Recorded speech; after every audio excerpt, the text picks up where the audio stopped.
Let's check in for a moment on the power of pauses in keynote speaking. So we're going to talk a little bit about what we think versus what actually happens when we pause on stage. And this is specifically important if you're an executive who is building your personal brand through speaking engagements. So what we often fear about pausing is that maybe we will look unprepared. Maybe it looks like you've lost your train of thought. You might be worried that the audience is going to get bored or distracted. Maybe you're worried someone will interrupt or that it shows weakness in your delivery. But here's the thing.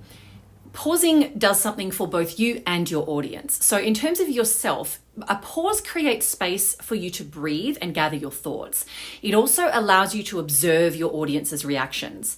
It helps manage your energy on stage, and it enables comprehensive eye contact moments across the room. It also actually projects confidence and command of the material, not lack of that. So for your audience, a pause gives them time to process your last point. It allows them to consider how your message might apply to them. It also creates moments of anticipation, and it helps them form personal connections with your content. It makes your key points more memorable. Here's the thing. Your audience's brain needs processing time. So a strategic pause allows neurons to fire and connections to form. Without pauses, your brilliant insights might completely wash over them without sticking. So what kind of pauses can you use? So there's a pause for emphasis after a key point. You can pause for anticipation, so before revealing something important. You can pause for a transition when you're shifting between topics. You can pause for connection when you're making eye contact with an individual or a group of individuals in your audience. You can pause to recover when you're regrouping after a complex section of your talk.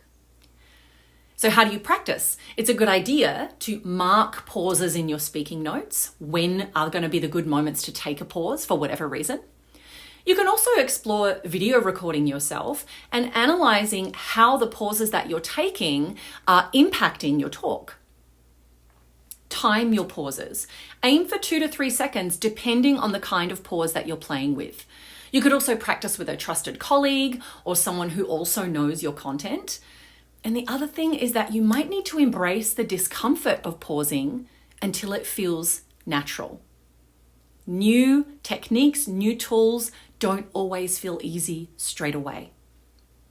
So your next steps are to identify where you currently rush through content. You're going to practice inserting intentional pauses in your next presentation, and you're going to observe how audience engagement changes.